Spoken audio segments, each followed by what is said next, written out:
औज़ुबिल्लाहि मिनश्शैतानिर्रजीम बिस्मिल्लाहिर्रहमानिर्रहीम। I am Mohammad Suhail अंस, lecturer of physics, Aspire college, Khanewal campus. बच्चे मेरे जो इस लेक्चर का ऑब्जेक्टिव है वो आपने जो ऑनलाइन लेक्चर्स लिए हैं उन लेक्चर्स को मज़ीद आपकी आसानी के लिए एलोबरेट करना है ताकि आप उसको समझने में आपके लिए बहुत ज़्यादा आसानी हो जाए। तो इस लेक्चर के अंदर बच्चे मैं हमारे जो बेसिक कॉन्सेप्ट है उनको दोबारा रिवाइज करूंगा ताकि आप आर्टिकल दोबारा पढ़ें, जब उसको बुक से रीडिंग करें तो आपको समझ आ जाए। इस लेक्चर के जो ऑब्जेक्टिव्स हैं बच्चे मेरे पास वो हैं how to apply the Gauss's law, because हम लोग पहले गॉसेस लॉ को पढ़ चुके हैं, उसमें हम लोगों ने गॉसियन सरफेस को भी ड्रॉ किया था।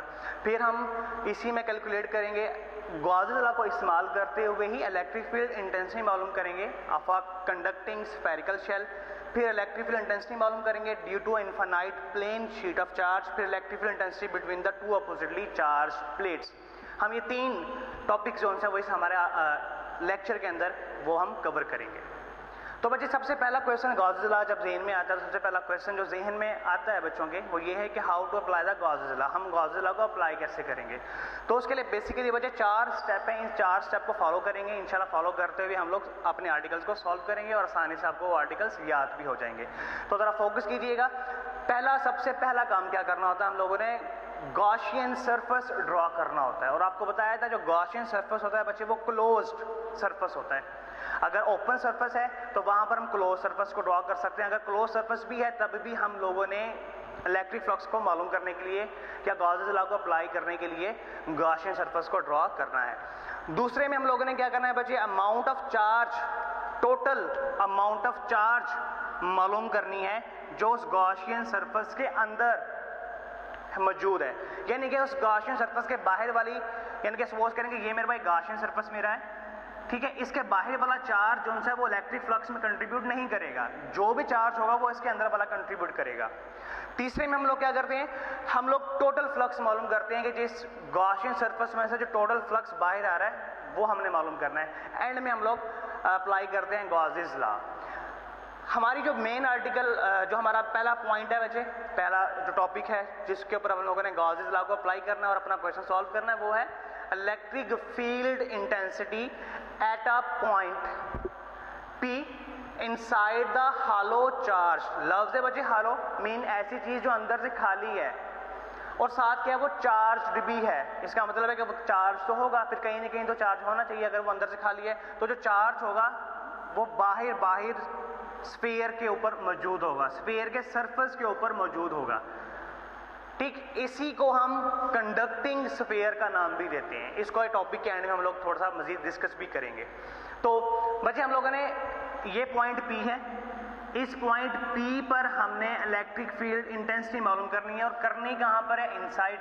अगर कहा जाता कि नहीं इनसाइड नहीं मालूम करनी है, आउटसाइड मालूम करनी है, तो फिर हम जो गॉसियन सरफेस से हम बाहर ड्रॉ करते। लेकिन हमारा जो टॉपिक है वो है इनसाइड, तो हम अपना जो गॉसियन सरफेस है वो स्फीयर के अंदर ड्रॉ करेंगे। तो ये मैंने ब्लू मार्कर से गॉसियन सरफेस को ड्रॉ किया और ये गॉसियन सरफेस इस स्फीयर की शक्ल का ही है और इसका सेंटर और इसका सेंटर सेम है, तो उसको बोलते हैं कोसेंट्रिक स्फीयर। ऐसे स्फीयर्स जिनके रेडियस तो डिफरेंट है लेकिन सेंटर सेम है। आप देख सकते हो अंदर वाले स्फीयर का रेडियस r' और बाहर वाले का r, और r' is lesser than r, इसका मतलब हम अंदर मौजूद हैं। अब ये स्फीयर क्या है हमारे पास बच्चे, ये हालो स्फीयर है, हालो चार्ज स्फीयर है, यानी कि अंदर चार्ज मौजूद नहीं है। सो अगर मैं यहाँ पर बेसिक इक्वेशन को इस्तेमाल करता हूँ, electric flux it will be equal to Q/ε0। Gauss's law को हम यूज करते हैं। यहाँ पर Q किसके बराबर है बच्चे, वो बराबर है 0 के। ये वाला चार्ज फ्लक्स में कंट्रीब्यूट नहीं करेगा क्योंकि ये गॉसियन सरफेस नहीं है, ये वाला गॉसियन सरफेस है। चार्ज वही लेना है जो गॉसियन सरफेस के अंदर है। दूसरा स्टेप देखें, find the amount of total charge enclosed by the Gaussian surface. Charge वही लेना है जो गॉसियन सरफेस के अंदर है, और गॉसियन सरफेस के अंदर चार्ज क्या है, वो 0 है। इस वाली वैल्यू को ऊपर वाली इक्वेशन में पुट करते हैं तो हमारे पास electric flux will be equal to 0/ε0 and it will be equal to 0। We also know that electric flux it is equal to E into A।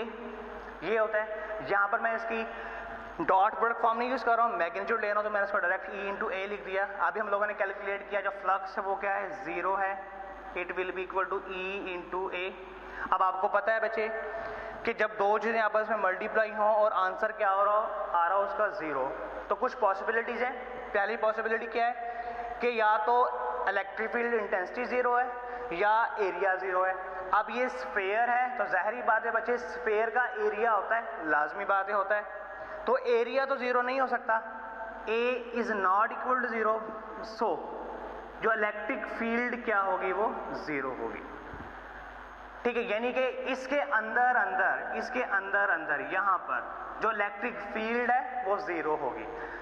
Electric field 0 होगी तो इस रीजन को हम नाम देते हैं 0 फील्ड रीजन, 0 फील्ड रीजन। बच्चे इसके जो इस आर्टिकल का जो रिजल्ट है इसके दो मेन पॉइंट्स बनते हैं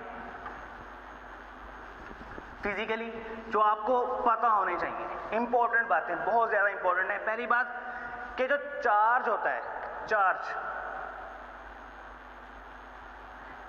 इन a conductor, charge in a conductor resides on the surface, कि कंडक्टर के अंदर जो चार्ज होता है वो हमेशा उसके सरफेस पर होता है, यहां पर मौजूद होता है। और दूसरी बात, इंपॉर्टेंट बात पता लगती है, अभी हम लोगों ने किया है कि इस कंडक्टर, आपको मैंने कहा था कि ये हालो चार्ज है, इसको कंडक्टिंग स्फीयर भी बोल सकते हैं। इस कंडक्टर के अंदर इलेक्ट्रिक फील्ड क्या है? 0। तो दूसरी बात क्या पता लगती है, इन अ कंडक्टर इलेक्ट्रिक फील्ड क्या होती है, वो अप्रोक्सीमेटली 0 होती है। पूरी 0 नहीं होती, लेकिन उसको हम कह सकते हैं वो इलेक्ट्रिक इंटेंसिटी वहां पर क्या होती है, वो 0 होती है। अब आपके ज़हन में क्वेश्चन आएगा, सर हम लोगों ने ये एप्लीकेशन की, क्या ये प्रैक्टिकल लाइफ में कहीं पर इस्तेमाल होता है? जी बच्चे, एक साइंटिस्ट का नाम था फैराडे, उसने बनाया था फैराडे केज। इस फैराडे केज के अंदर कोई भी अपरेटस अगर रख दिया जाए तो वो इलेक्ट्रिक फील्ड से महफूज रहता है। यानी कि apparatus enclosed in a metal cage is shielded from the electric field. तो ये हमारे पास क्या, एक शील्ड है, इसके अंदर अपरेटस रख दोगे तो उसके ऊपर इलेक्ट्रिक फील्ड का कोई भी असर नहीं होगा, वो उसको डिस्टर्ब नहीं करेगी। तो इसकी ये जो हमारे पास एप्लीकेशन है कि इस यहाँ पर हम इसको फैराडे केज में क्या करते हैं, वो इस्तेमाल करते हैं, apparatus enclose in a metal cage is shielded from the electric field. बच्चे अब हम लोग गॉसेस लॉ की दूसरी एप्लीकेशन पर जाते हैं। वो हमारे पास क्या है, to find the electric field intensity at a point P due to infinite, important लफ्ज है बच्चे, infinite plane sheet of charge.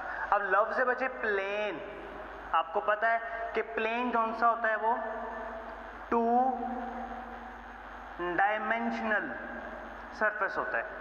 और जो प्लेन होता है बच्चे उसका वॉल्यूम नहीं हम लेते हैं उसका एरिया, बिकॉज आपको पता है कि एरिया बराबर होता है लेंथ इनटू ब्रेड्थ। इसका भी यूनिट मीटर, इसका भी यूनिट मीटर से मल्टीप्लाई होगा मीटर स्क्वायर, और एरिया का यूनिट भी क्या होता है, वो भी मीटर स्क्वायर होता है। अच्छा बच्चे, इससे पहले आपको इंपॉर्टेंट कॉन्सेप्ट समझना है, व्हाट इज चार्ज डेंसिटी। अब मिसाल के तौर पर मेरे पास ये दो शेप्स हैं, एक शेप का नाम हम A रख देते हैं और एक का नाम हम B रख देते हैं। ये आपको लग रहा होगा कि थोड़ी सी डिफरेंट शेप्स हैं, लेकिन ये दोनों सेम साइज की शेप्स हैं। अब आपसे क्वेश्चन में पूछता हूं कि मुझे बताइएगा किस में चार्ज ज्यादा है, शेप A में या शेप B में? तो आप इसको देख के बताओगे सर शेप B में चार्ज के अमाउंट क्या है, वो ज्यादा है। तो फिर मैं ये कहूंगा कि यहाँ पर चार्ज की जो डेंसिटी है वो क्या है, ज्यादा है। अब चार्ज कौन सा होता है बच्चे, वो किसी लेंथ पर भी हो सकता है, ठीक है, और किसी चीज के ऊपर यानी कि सरफेस के ऊपर भी मौजूद हो सकता है। जैसे कि आप घर में कोई प्लेट लें, उस प्लेट के ऊपर आपने कोई ऑइंटमेंट, मरहम जैसी कोई चीज ऊपर अपने रख दी, तो वो जो मरहम आपने उसके ऊपर रखा है वो बिल्कुल उसके ऊपर मौजूद है, तो वो उसकी उस मरहम की डेंसिटी हो जाएगी, जिसको बढ़ा भी सकते हो और इसको आप कम भी कर सकते हो, अमाउंट अगर आप इसकी कम भी ज़्यादा करते हैं। तो पहला कॉन्सेप्ट क्या था बच्चे, चार्ज डेंसिटी का। तो क्या बना उस एक्सप्लेनेशन के मुताबिक, charge density is the amount of charge per unit length, पर यूनिट एरिया या पर यूनिट वॉल्यूम। हमारे जो कोर्स में है जस्ट वो एक है, charge density is the amount of charge per unit area. हमने जस्ट इसको यूज़ करना है, ये हमारे कोर्स के स्कोप से बिहाइंड है, ये हमने यूज़ नहीं कर रहे हैं, हमने यूज़ करना है charge per unit area, surface. तो इसको बोलते हैं सरफेस चार्ज डेंसिटी। क्या लिखे definition, the amount of charge per unit area measured in coulombs per square metre. ये कॉलम्स पर स्क्वायर मीटर इसका यूनिट है बच्चे, इंपॉर्टेंट पॉइंट है। The amount of charge per unit area measured in coulombs per metre square at a point on a 2 dimensional surface. जो plate आपको मैंने बताई, suppose करेंगे आपके पास घर में एक बिल्कुल फ्लैट प्लेट है, तो वो आपके पास 2 डायमेंशनल सरफेस है, उसका आप एरिया मेजर कर सकते हो लेंथ इंटू विड्थ के साथ, अगर वो स्क्वायर प्लेट है ऑन अ 2 डायमेंशनल सरफेस। और 2 डायमेंशनल सरफेस क्या होता है, वो फ्लैट होता है। तो जब आपके पास कोई प्लेन शीट होगी या कोई फ्लैट सरफेस होगा, तो बच्चे उसके लिए आप क्या इस्तेमाल करोगे, सरफेस चार्ज डेंसिटी, जिसको डिनोट करते हैं हम लफ्ज सिग्मा से, और इसका फॉर्मूला क्या है, charge, the amount of charge, the amount of